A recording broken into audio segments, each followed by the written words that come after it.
Greetings everybody, welcome back to foot talks. I hope you all are doing well. तो आज की video में हम रियल मैड्रिड के ट्रांसफर समर विंडो के बारे में बात करेंगे। क्या पॉजिटिव्स थी, क्या नेगेटिव्स थी, साइनिंग्स, डिपार्चर्स, जो लोन, जो डील थे, सब के बारे में बात करेंगे। लेकिन सबसे पहले मैं शुरू करता हूँ किलियन एम्बापे। तो एम्बापे की अगर मैं बात करूँ तो Mbappe has told PSG so many time that he want renew.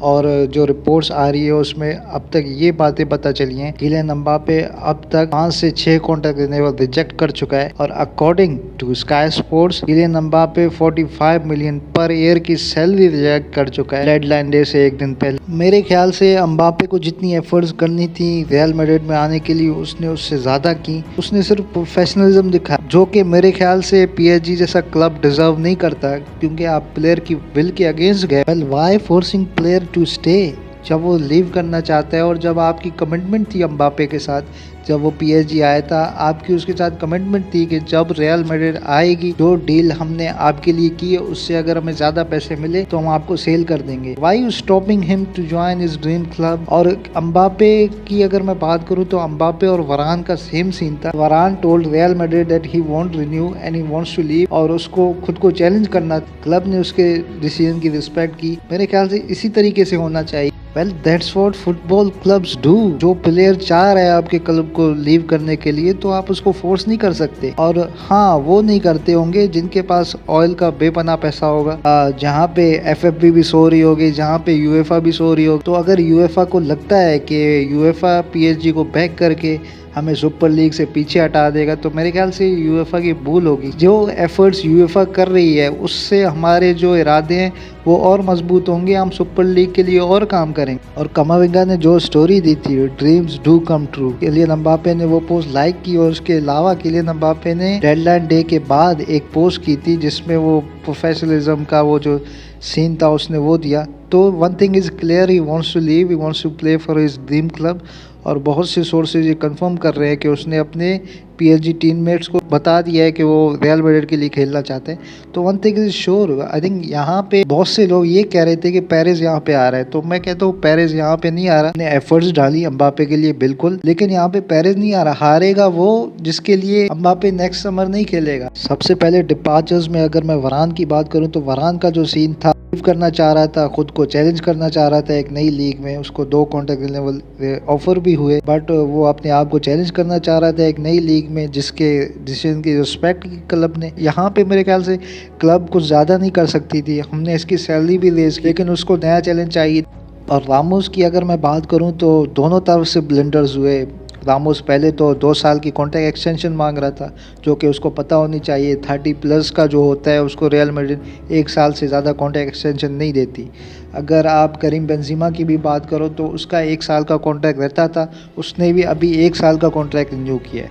Luka Modric की अगर आप बात करो तो उसने 10% पे कट लिया है और उसने भी 1 साल का कॉन्ट्रैक्ट रिन्यूअल दिया है। तो मेरे ख्याल से रामोस अच्छा कर सकता था और साइन कर सकता था कॉन्ट्रैक्ट, लेकिन एट द एंड वो छोड़ के चला गया।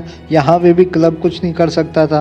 और ओदेगार्ड की अगर मैं बात करूं तो मेरे ख्याल से जीजू का अगर मैं सबसे बड़ा क्रिटिक रहा हूं तो वो 2 चीज़ों में रहा हूं, एक तो ओदेगार्ड और एक लुका जोविच। जोविच के मामले में मैं ज़्यादा जीजू का क्रिटिसाइज़ किया है, लेकिन ओदेगार्ड के मामले में भी मैंने किया है। लेकिन ओदेगार्ड ने जो इम्पेशेंस दिखाई है, जो रियल मैड्रिड छोड़ के गए, भाई आपको रियल मैड्रिड जैसे क्लब में नहीं मिलेगा। आपको स्टार्टर नहीं बन सकते आप direct, you have to fight for your spot, जैसे फेडे वेलवर्डे ने किया, जैसे पास में लुका मॉड्रिच ने किया था। तो you have to fight for your place, और यहाँ पे आपको स्टार्टिंग 11 प्लेट में नहीं मिलती। खैर वो लिव कर गया, हमने बहुत उसको मनाने की कोशिश की। उससे पहले लोन्स हुए, उससे पहले हमने बहुत ग्रूम किया, तो we really wanted him to stay, लेकिन एंड में वो चला गया। तो मेरे ख्याल से one of the worst decision जो एक प्लेयर ने लिया, और प्लेयर लेफ्ट भी आर्सेनल के लिए गया। सो आई थिंक यहाँ पे ओदेगार्ड की गलती थी। यहाँ पे क्लब ने एंड तक कोशिश की कि ओदेगार्ड मान जाए, स्टे कर जाए, क्योंकि क्रूस, लुका मॉड्रिच दोनों इंजर्ड थे, तो इसको टाइम मिलता। लेकिन जल्दबाजी जो होती है ना, वो इंसान को ले डूबती है। तो ओदेगार्ड के साथ भी सेम सीन हुआ। और ओड्रियोज़ोला और ब्राहीम की अगर मैं दोनों की साथ बात करूं तो मेरे ख्याल से ब्राहीम और ओड्रियोज़ोला को लोन नहीं करना चाहिए था, बिकॉज़ हमारे पास अभी भी एक गोल स्कोरिंग विंगर हमें चाहिए बेंज़ेमा के साथ। होपफुली हैज़ार्ड फिट रहे, होपफुली गैरेथ बेल जो है वो अपने पिछला जो साल था उसका वो कंटिन्यू रख सके।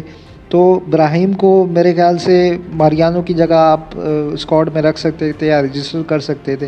ब्राहीम को लोन नहीं करना चाहिए था, जो कि मैं जानता हूँ। और एक अगर ओडेगार्ड की मैं बात करूँ तो मेरे ख़्याल से ओडेगार्ड को भी लोन नहीं करना चाहिए था, क्योंकि कारवाहाल जो है वो 4 से 5 महीने के बाद इंजरी से वापस आए।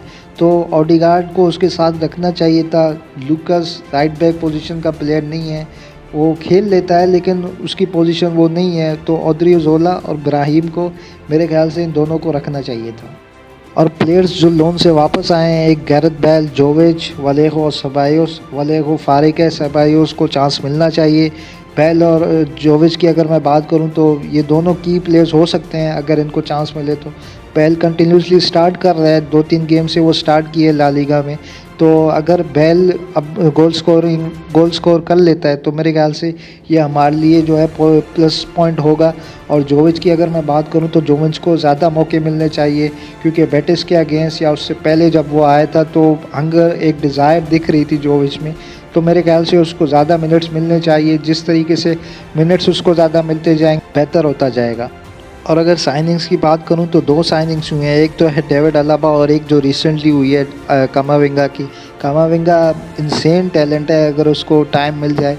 होपफुली कामाविंगा के साथ जो एज वाला सीन ना हो, उसको टाइम मिले कंटिन्यूसली। और मैं एक्साइटेड हूँ कामाविंगा को देखने के लिए, क्योंकि मैं कामाविंगा में काफ़ी टाइम पहले से फॉलो कर रहा हूँ, तो मैं इंटरेस्टेड हूँ इसको देखने के लिए। और अलाबा की अगर मैं बात करूँ तो एक बहुत ज़बरदस्त साइनिंग हुई है और जो कि इम्प्रेसिव परफॉर्मेंस दे रहा है जहाँ पे भी आप खिला। ओवरऑल दोनों ज़बरदस्त साइनिंग्स हुई हैं।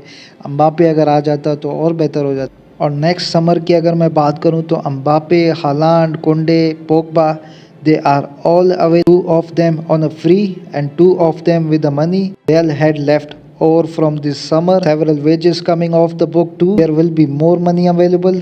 There cannot be any excuses next summer. We have to go for big summer.